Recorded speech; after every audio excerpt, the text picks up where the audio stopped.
here, harsh weather and powerful predators are never far away.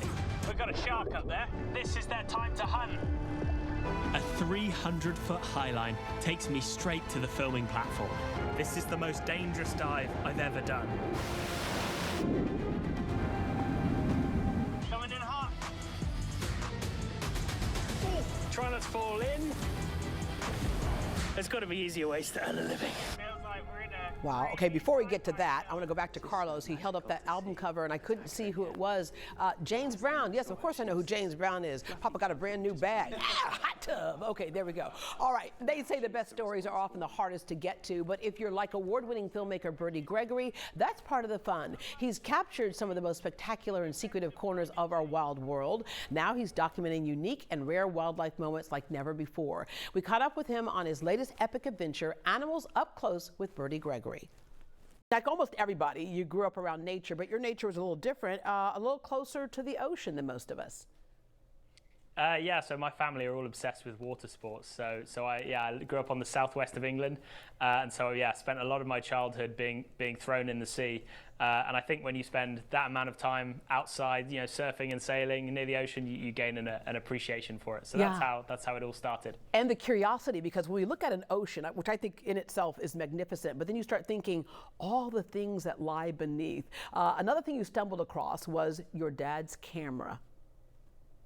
Yeah, totally. So I started to realize that, I'd get obsessed with nature and sneak off by myself. And if I took pictures of the animals that I was getting obsessed with, that was a great way to channel my obsession. But it was also a really good way to get other people excited about the natural world. And that's still what I'm doing now. Yeah, and that's the cool thing about this is that all times when we have something that is an obsession when we're young, we kind of abandon it later, or we keep it in the category of just our passion and have a career someplace else. Yours is one and the same. You got a zoology degree at the University of Bristol, so you were serious about this. But at 18, you won Youth Outdoor Photographer of the Year, and you've kept going with this, and your career and achievements are a lot to mention here. You worked with legendary photographer Steve Winter, and so you never have not been out of what it is that you love to do. Totally, and I feel very, very fortunate that I'm able to do that with National Geographic. It's certainly the phrase "living the dream" is I think it always sounds a bit cliche, but I totally am doing that. Yeah, your first solo project was Wildlife with Bertie Gregory. It says something when we didn't just call it Wildlife, but with Bertie Gregory. How did that feel to have that title behind your series? It was pretty wild, having the opportunity to share my passion with so many people through such an iconic brand that has such a large reach. And I'm just grateful that 10 years on, I get to still work for them. Yeah, and you can never run out of material. You had Jaguars, Nat Geo Wild, 7 Worlds, 1 Planet. You have all kinds of, it must be probably the hardest part of your job, although being out there, you got to be tough to be out there, but the other hardest part of your job must be narrowing down what it is that you want to focus on. So take us through Animals Up Close with Bertie Gregory. Totally. So for this project, we like always wanted to show incredible wildlife behavior.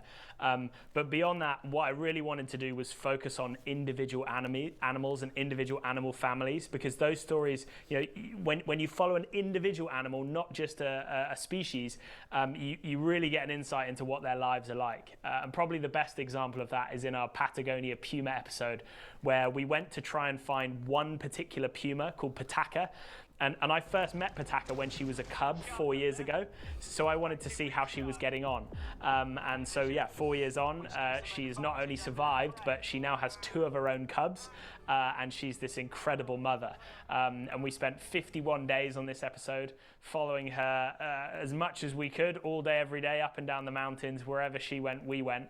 And she took us on an emotional and physical roller coaster. Yeah, there's something different about animals. So when we watch them up close like this, what do you feel we learn about ourselves?